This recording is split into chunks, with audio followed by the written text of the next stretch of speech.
Здравствуйте! В эфире программа «Энергетика Якутии. Отраслевые новости». С вами Татьяна Каракулова. И сейчас коротко о главных темах выпуска. В Якутске начался сезон капитального ремонта сетевого комплекса.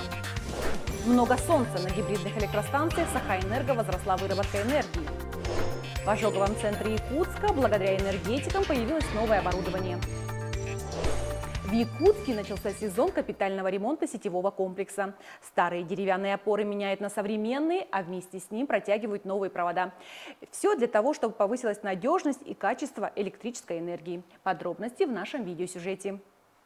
Ливневый снег сегодня не стал помехой для проведения плановых работ на линии электропередачи. Главное, что морозы отступили, а это значит, что в центральных электрических сетях стартовала большая ремонтная кампания. Сейчас подрядная организация монтирует провода на уже новые металлические опоры. Необходимость работы для улучшения качества электроснабжения, для безопасности жителей, так как линия уже много лет пришла, можно сказать, в негодность, опоры старые, меняем на металлические. Высоковольтная линия питает подстанции 0,4 киловольта и уже на потребителя. Подобные бригады энергетиков можно увидеть в разных районах Якутска, но самые большие объемы вдоль улиц Бестужево-Марлинского, Дзержинского и Сергелякского шоссе, а также на Гемиине, Грессе и Дарпылахе. Впрочем, ремонты разных сложностей коснутся практически каждого городского квартала и пригорода. Всего по городу Якутску и пригороду у нас порядка 57 километров замена, ремонт линий. Порядка 199 единиц подстанционного оборудования подлежит ремонту. На новые опоры специалисты непременно натягивают изолированные провода, ведь они обеспечивают высокую надежность. Исключены короткие замыкания при сильных ветрах, не страшны им наледи и мокрый снег. А это значит, что после таких ремонтов внештатные ситуации сведены до самого минимума. Генеральный директор Якутскэнерго Гаврил Алексеев принял участие в Дне охраны труда на Якутской ГРЭС. Он в составе выездной комиссии провел проверку соблюдения требований промышленной и пожарной безопасности. Специалисты станции показали, как проходит допуск персонала к работам по ремонту трансформатора. Кроме того, был проведен осмотр рабочих мест и оборудования Якутской ГРЭС, пиковой водогрейной котельной, ремонтного цеха.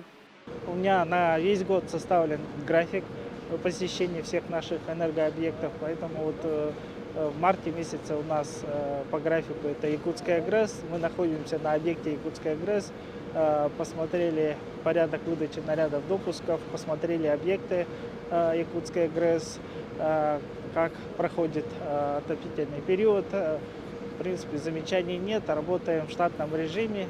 Единый день охраны труда, промышленной и пожарной безопасности проходит во всех филиалах и дочерних обществах Якутскэнерго. Его проводят каждую третью среду месяца. Первый заместитель генерального директора, главный инженер Якутскэнерго Сергей Прокопенко проверил состояние объектов энергетики в Вилюйской группе районов. Среди них подстанции Сунтар, Сунтар-2 и Химия. Был намечен ряд технических мероприятий для решения проблемных вопросов, в частности, мелкому ремонту элементов конструкции на подстанции Сунтар.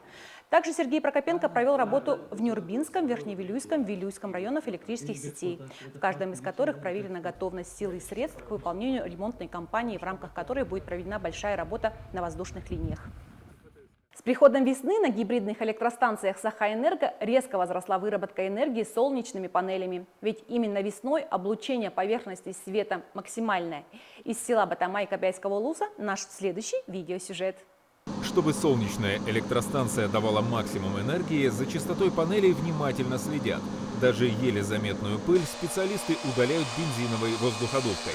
Как результат, в общую сеть села Батамай поступают дополнительные киловатты. У нас, например, от 7 часов уже до 4, до 5 у нас солнечные панели уже дают. Где-то максимум дают весной 50, где-то 55 киловатт дают. Это практически треть потребления всего села. Такой объем альтернативной энергии вырабатывается в основном весной, ведь в это время года солнечная инсоляция максимальная. Солнечные панели лишь помогают дизельным двигателям, и благодаря им в работе сейчас всего один. Его мощность нужна для крупного потребителя – котельной.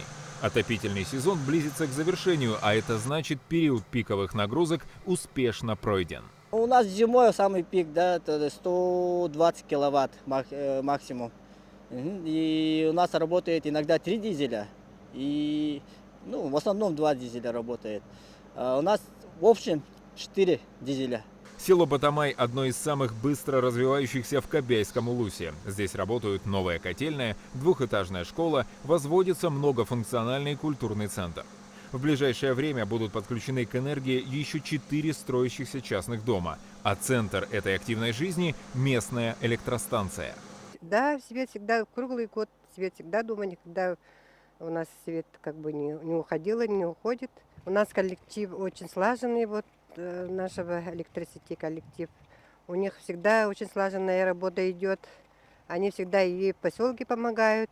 Сейчас энергетики Батамая приступают к подготовке к следующей зиме. Запланирован ремонт дизелей и сетевого хозяйства. Завоз топлива завершен досрочно, и его хватит еще на год, в том числе благодаря альтернативной солнечной энергии. Якутскэнерго помогло оборудовать лабораторию для студентов-энергетиков. Для Светлинского отделения энергетики, нефти и газа Мирнинского регионального технического колледжа приобретено учебное оборудование. Оно непременно повысит качество профессионального образования, ведь у студентов появилась возможность изучать дисциплины в условиях максимально приближенных к производственным. В ожоговом центре Якутска в распоряжении врачей появилось новое оборудование. Его закупила Якутскэнерго в рамках реализации благотворительной программы Росгидро. В перечне приобретений двухкупольный хирургический светильник, стационарный аппарат отрицательного давления и ассоциационная пила небольшого размера. Все это позволит сократить время пребывания людей в стационаре, а значит ускорит процесс выздоровления. Некоторая часть оборудования, оно уникально, оно имеет российское производство и не имеет аналогов в мире. Например, это аппарат отрицательного давления с функцией инсталляции растворов. Тем самым оно укорачивает лечение пострадавших пациентов от больших ожогов и одновременно управляет раневым процессом. Якутскэнерго активно содействует развитию сферы здравоохранения в республике. Поддержка медицинских учреждений оказывается ежегодно. Кроме того, в рамках благотворительного проекта Росгидро «Рожденные энергией» ведется сотрудничество с перинатальным центром и детским отделением больниц. На открытой ледовой арене Якутской ГРЭС прошел традиционный турнир по хоккею «Весенний кубок». В нем приняли участие любительские сборные команды Якутскэнерго. С первых матчей лидирующие позиции заняли команды филиалов и дочерних обществ, а второе место завоевали хоккеисты исполнительной дирекции. Были определены сильнейшие игроки и лучшие защитники турнира. Мы за то, чтобы больше людей было привлечено к этой игре. Но вот по сравнению с 2014 годом и текущим годом, текущими соревнованиями, состав обновился значительно. Очень много людей вовлекается, очень много новичков, поэтому мы не за качество, а за количество, за пропаганду, за профилактику здорового образа жизни. По результатам турнира вручены заслуженные награды, а победителям достался переходящий кубок. На сегодня у меня все новости. До встречи в следующих выпусках программы «Энергетика Якутии».